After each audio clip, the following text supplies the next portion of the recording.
au jour. Actuellement, le monde connaît plusieurs mutations dans tous les domaines en général et surtout sur le plan socio-économique en particulier, où nous vivons une crise financière et une croissance rapide de la population. C'est dans ces domaines qu'intervient une association dénommée ATBH. Nous sommes dans ces locaux ce matin pour en savoir plus sur leur activité et leurs principaux objectifs. Président national de ATBH. Oui, bonjour madame.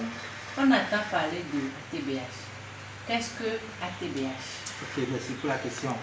Et ATBH signifie, ou bien ATBH veut dire Association togolaise pour le bien-être de l'humanité. Et ATBH a vu le jour le 7 mars 2015. Et elle a son siège actuellement à Agué. Agué est une banlieue nord de la capitale du Togo. Quels sont les domaines d'intervention de ATBH? Oui, ATBH intervient dans le domaine de la santé, dans l'environnement. ATBH intervient dans la lutte contre l'immigration irrégulière. ATBH intervient encore dans la lutte contre le trafic des enfants. ATBH intervient encore dans la lutte contre les enfants de rue. Pourquoi créer une association alors qu'il en existe déjà une multitude sur le terrain? Et nous sommes partis des constats, de certains constats, comme l'espérance de vie qui n'augmente pas au Togo. Elle tourne autour de 69 ans, et contrairement à celle des Occidentaux qui, de 80, sont partis à 85 et sont actuellement à 86. Nous avons remarqué que la croissance économique, la croissance démographique n'est pas en harmonie avec les possibilités économiques des populations, dont ce que nous connaissons comme la famine, la misère, la délinquance, la prostitution, l'immigration irrégulière. Nous avons remarqué aujourd'hui qu'il y a un nombre très élevé d'enfants qui vivent sous un même toit avec les parents. Nous avons remarqué aussi aujourd'hui, et le constat est réel, que les croissances de la terre, les ressources naturelles diminuent. Nous pensons qu'il urge qu'on se mette ensemble pour contribuer au mieux-être des populations pour un développement humain et durable. Quelle est la différence entre la TBH et les autres associations? C'est vrai, il y a plusieurs ONG, associations qui sont sur le terrain, qui œuvrent aussi dans la planification familiale. Et nous appelons ça une planification classique, c'est-à-dire l'espacement des enfants. Mais nous, au sein de la TBH, nous sommes sérieux, nous sommes pragmatiques, nous sommes directs. Nous disons espacer des enfants actuellement ne suffit plus.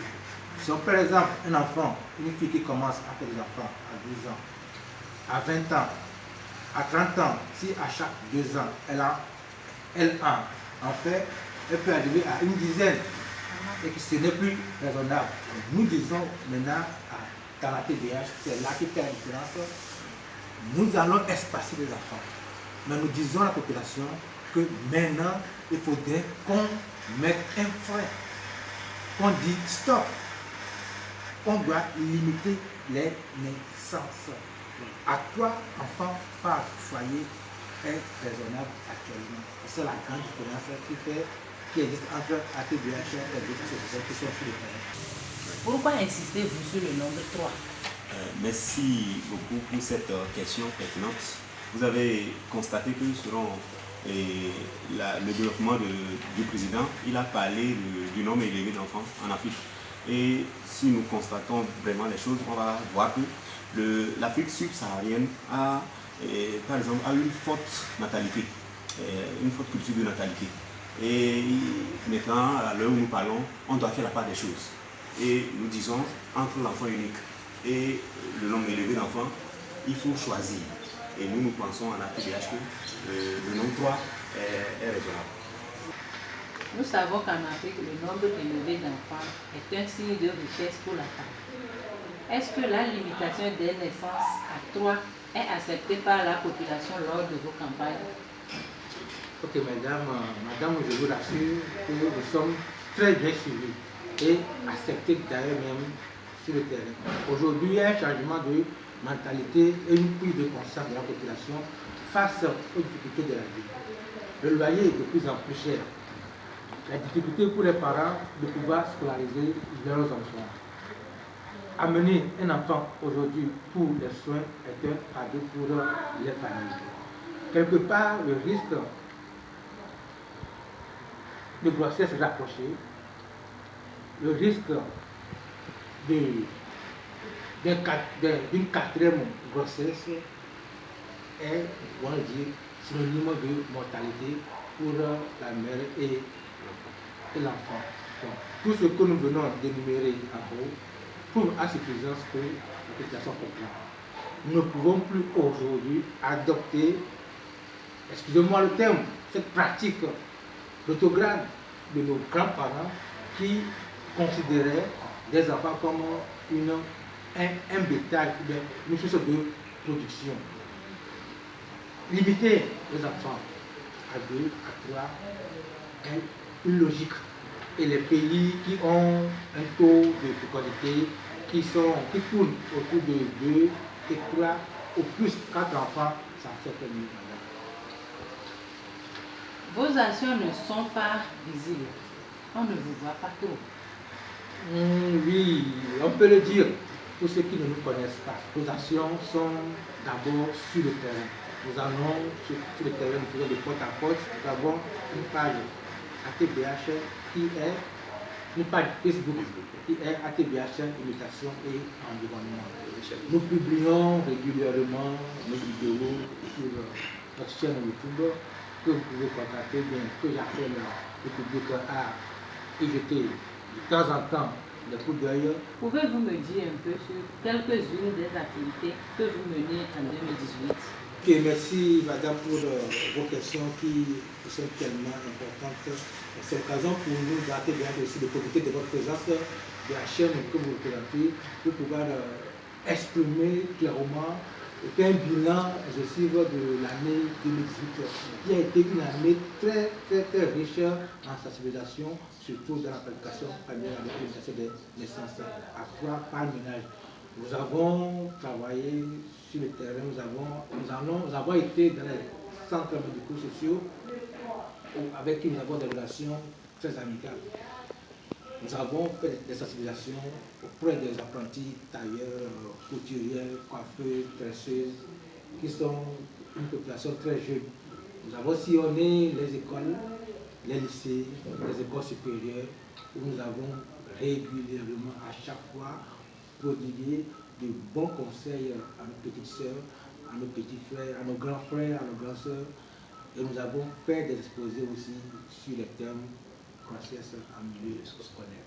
Dans l'intervention du président, il avait dit que la TBH était dans les milieux scolaires. Quel message avez-vous apporté aux jeunes? Merci madame pour votre question. Effectivement, la TBH a été dans les écoles. Le message que nous avons adressé à nos jeunes sœurs, nos enfants, était l'abstinence pour le sexe. Et les études doivent être leur priorité. Le sexe après les études. Au cas contraire, ils peuvent se protéger. Ils ont compris, on a discuté en long et à large. Vous œuvrez à stabiliser la démographie au Togo. Pourquoi ces actions? C'est très important pour nous que nous puissions stabiliser la démographie. L'indice de fécondité était en 2000 était de 5,4 enfants par femme. En 2017, cet indice a chuté raisonnablement de 5,41 à 4,45. Nous disons qu'aujourd'hui, un pays qui veut une croissance économique doit pouvoir contrôler sa démographie. Quel rapport y a-t-il entre la santé et l'environnement? Comme l'a dit le président, dans la santé, nous intervenons dans la planification familiale. Et quand on parle de planification familiale, on parle du contrôle de la démographie. Et aujourd'hui, la dégradation de l'environnement par les actions de l'homme est réelle.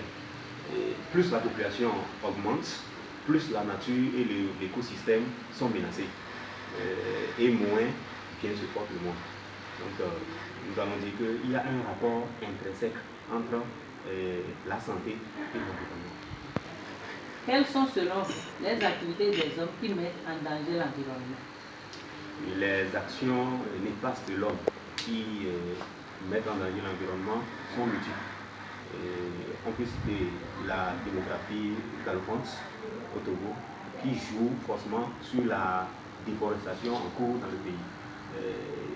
Cela veut dire que le nombre élevé de population que nous avons, c'est ça qui fait qu'il y a une dégradation aussi sur l'environnement. Puisque les gens sont nombreux, c'est eux qui sont les acteurs qui néfastent. À vous attendre, le travail sur le terrain est énorme. Avez-vous les moyens de votre politique? Oui, vous avez bien dit que le travail sur le terrain est énorme, je l'avoue, et que seuls nous ne pouvons y arriver. D'où le partenariat que nous tissons avec d'autres associations sœurs. Et vous savez, l'ATBH accueille tous nouveaux membres et appuie que ça vienne des autorités, du gouvernement, des ONG, des entreprises ou de saints particuliers au Togo, à l'étranger. Nous sommes ouverts à tout. Vous savez, nous voulons évoluer. Et tous ceux qui pensent qu'ils peuvent nous accompagner pour évoluer, c'est une occasion de les lancer sur appel. Avez-vous des projets pour 2019? Oui, nous sommes très ambitieux dans l'ATBH. Nous avons un plan d'action très bien élaboré pour l'année 2019. D'abord, nous avons un projet de sensibilisation auprès des populations avec projection vidéo et de distribution de moins 5000 préservatifs. Nous avons aussi un projet de distribution gratuite de vivres dans certaines maternités du district sanitaire du Golfe et à Tchévier.